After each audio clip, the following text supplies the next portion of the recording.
आता बातमी कोल्हापूरमधील कोल्हापुरातील करवीर निवासिनी अंबाबाई देवीच्या चरणी एका भाविकानं तब्बल 71 तोळ्यांचा सोन्याचा सिंहासन अर्पण केलंय। या सिंहासनाची किंमत तब्बल 50,33,000 इतकी आहे। देवीच्या मूर्तीजवळ 2 पूजेसाठी हा सिंह ठेवण्यात आलेला होता। देवस्थान समितीचे अध्यक्ष आणि जिल्हाधिकारी अमोल येडगे यांच्याकडे हा सिंह सुपूर्द करण्यात आलाय। भाविकांच्या इच्छेनुसार त्यांचं नाव गुप्त ठेवण्यात आलंय। कोल्हापुरातील करवीर निवासिनी अंबाबाई देवीच्या चरणी एका भाविकानं तब्बल 71 तोळ्यांचा सोन्याचा सिंह अर्पण केलाय। या सिंहाची किंमत तब्बल 50,33,000 इतकी आहे।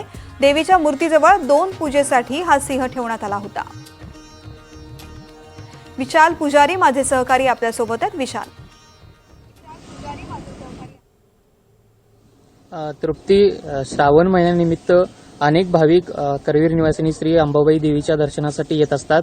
खरं तर संपूर्ण देशभरातून या देवीच्या दर्शनासाठी अनेक भाविक येत असतात। मात्र एका भाविकाने सध्या जवळपास 71 तोळ्यांच्या सोन्याचा सिंह जो आहे तो देवीच्या चरणी अर्पण केलेला आहे। त्यामुळे हे जे दान आहे त्या या दानाची सध्या संपूर्ण जिल्हाभर सध्या चर्चा सुद्धा आहे।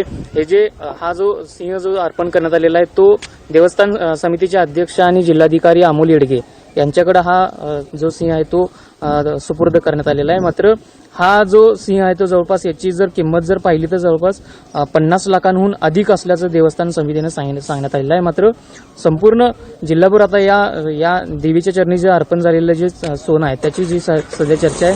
देवीच्या सध्या संपूर्ण आता दानपेटीमध्ये जर संख्या जर पाहायची झाली तर सोन्याची जर जवळपास 1 क्विंटलहून अधिक सोनं सध्या देवीच्या दानपेटीमध्ये जमा झालेलं आहे। त्यामुळं अनेक भाविक जे आहेत ते भाविक या देवीच्या दानपेटीमध्ये दान अर्पण करत असतात।